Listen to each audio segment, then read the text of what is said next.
안녕하십니까. 진세골 사랑의 집 가족문화연구원 이사장 주수일 장로입니다.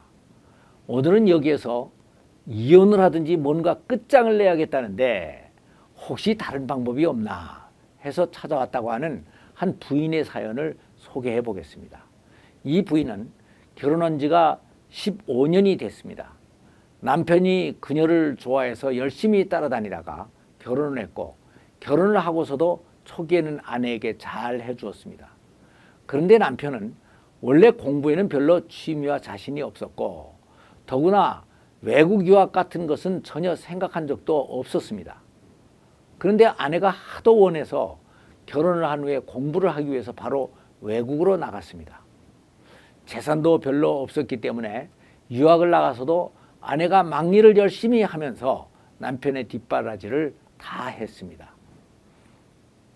그래서 결국은 박사 학위까지 받고 귀국을 했습니다. 학위만 가지고 귀국을 하면 모든 게 다 잘 풀릴 줄 알았는데 국내의 사정은 그렇지가 않았습니다.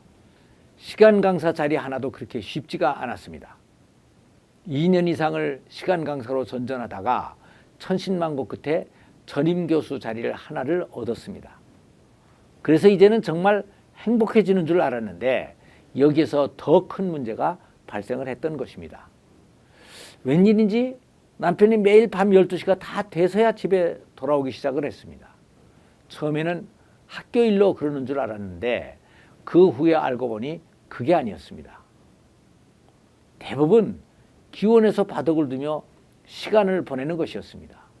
그리고 아내와 자녀들에게도 짜증을 자주 내며 막 대하기 시작을 했습니다. 구정이면 원래 먼 곳에 있던 식구들까지도 집으로 돌아와서 가족들과 같이 보내는 게 상식인데 며칠 전에는 구정이었는데도 아침 일찍 혼자 나가서 기원에서 바둑을 두다가 밤 12시가 돼서 돌아왔습니다. 월급도 절반은 자기가 쓰고 절반밖에 가져오지를 않았습니다. 그러면서 남의 집 여자들은 돈을 잘 벌어 쓰던데 당신도 좀 벌어서 쓰지 그래 라는 말도 했습니다. 그리고는 나도 여자 교수와 결혼했더라면 좋았을 텐데 당신은 왜 대학까지 나와서 초등학교 선생도 하나 못하오? 라는 말을 하는 것이었습니다. 그리고 학교에 같이 있는 여교수 칭찬을 계속하는 바람에 이제는 여교수와 바람이 났나?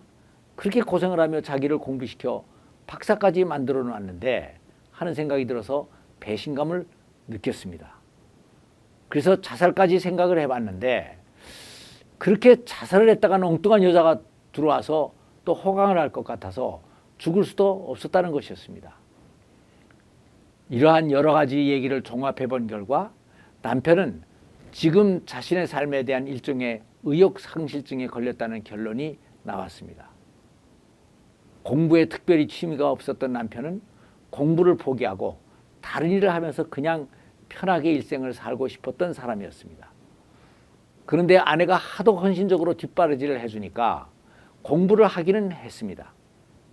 차라리 강제로 공부를 하라고 했더라면 반발이라도 했을 텐데 사랑하는 아내가 헌신적으로 희생을 하면서 공부를 하라고 계속 원하니까 그럴 수도 없었던 것입니다.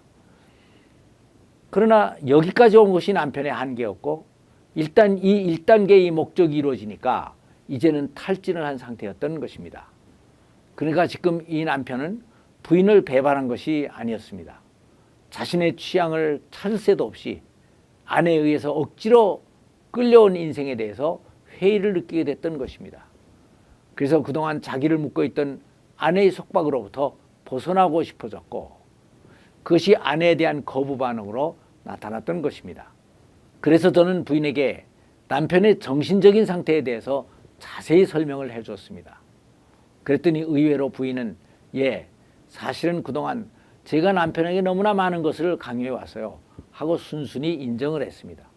그래서 저는 어머니의 동료로 오로지 공부밖에 모르고 고교 시절을 보내다가 다행히 어머니가 그렇게 원했던 서울대학교 의과대학에 입학은 했는데 의대 공부가 자기 적성에 맞지를 않아서 적응하지 못하다가 2학년 때 결국은 자살까지 하게 된 한 대학생에 대한 얘기를 해줬습니다.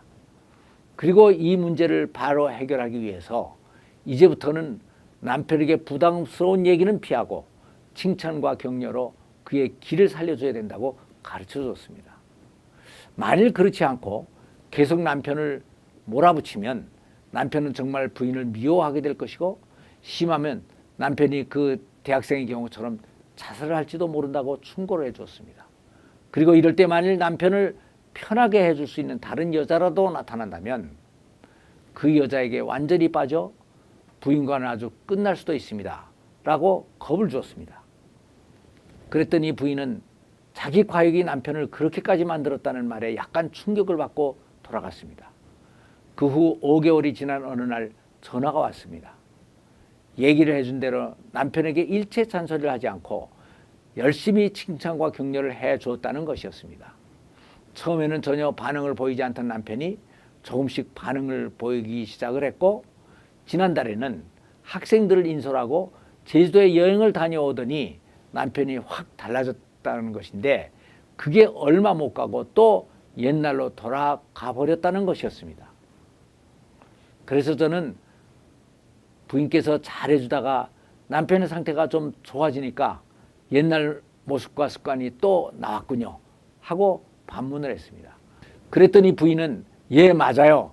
사실은 애들이 커가니까 생활비도 많이 들고 또 집이 아직도 셋집이니 최소한 셋집은 면해야 되겠기에 당신 교수 월급만 가지고는 어디 평생 셋집을 면하겠어요? 뭔가 수입을 좀 더 올릴 수 있는 방법을 강구해 보세요 라고 얘기를 했었어요. 그래서 저는 예, 물론 부인의 말도 옳은 말이죠. 그러나 욕심을 좀 버리세요. 지금 남편은 아내로부터 자기 적성에 안 맞는 삶과 능력에 넘치는 요구를 받고 상당한 스트레스를 받고 내적 치유가 필요한 환자가 된 것입니다. 남편도 부인의 요구사항이 틀렸다고 생각을 할 수가 있었다면 오히려 쉽게 반발을 할 수가 있었을 것입니다. 그러나 부인의 말이 옳고 또 부인을 그렇게 사랑하고 있었기 때문에 반발을 할 수가 없고 스트레스를 더 받게 될 수밖에 없었던 것입니다. 그러니까 앞으로는 상당 기간 더 큰 배려가 필요한 것입니다 라고 얘기를 해 줬습니다. 그리고 몇 개월이 지난 후에 다시 전화가 왔습니다. 남편과 아주 좋아졌는데 장로님께 들은 얘기들을 다 해줬더니 남편이 장로님과 식사를 같이 하고 싶대요. 그래서 저는 교수 부부와 식사를 같이 하게 됐습니다.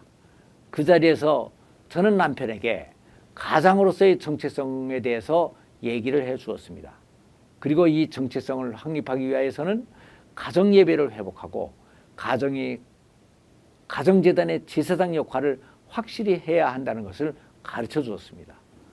다행히 신앙의 기초가 있었던 남편은 이 말을 알아듣고 얼굴에 생기가 돌았고 그 후에 아내로부터는 잘 지낸다는 소식을 계속 듣게 됐습니다. 우리들의 인생에서 높은 목표를 세우는 것은 물론 좋은 일입니다.